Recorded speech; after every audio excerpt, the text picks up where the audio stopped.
Happy Diwali!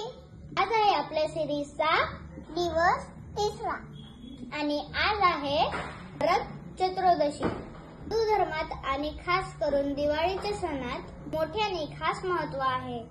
दिवाळीला छोटी दिवाळी किंवा चतुर्दशी असेही म्हटले जातात. आजच्या दिवसाची एक खूप छान गोष्ट आहे, म्हणजेच काटोऱ्यावर आगमन. वर्षांपूर्वी काय झालं? खूप वर्षांपूर्वी नरकासुर राक्षस होता. खूप वाईट होता. ते कोणाला घाबरायचं नाही, कोणाला खूप त्रास द्यायचा. काय केलं माहिती आहे?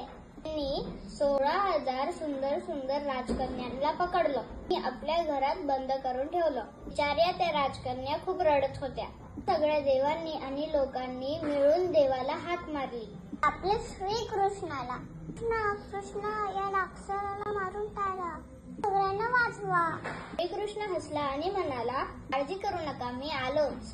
श्रीकृष्ण आपल्या बायकोला म्हणजेच ते भामा मातेला वर घेऊन अरुण नावाच्या पक्षावर बसून सुराच्या घरी गेले. मोठी लढाई झाली. धडाम बुम बुम. ताकदवान होता, पण श्रीकृष्ण त्या भामा मातेने त्याला हरवलं आणि शेवटी नरकासुराला मारून टाकलं. ज्या क्षणी नरकासुर मेला त्या क्षणी सर्वांना खूप आनंद झाला. राक्षस अंधार होता, श्रीकृष्ण म्हणजे प्रकाश. त्या दिवशी सगळ्यांनी आपल्या दारात दिवा लावला. छोटे छोटे दिवे, पण त्यांचा प्रकाश खूप मोठा.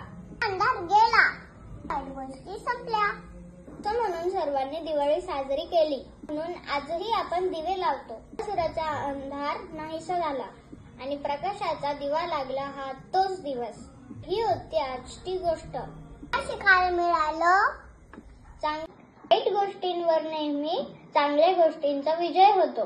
म्हणून आज आपण लवकर पहाटे उठून छान तेल लावून आंघोळ करतो आणि आपल्या आतला वाईटपणा बाहेर काढून टाकतो. आणि हीच आपली छोटी दिवाळी.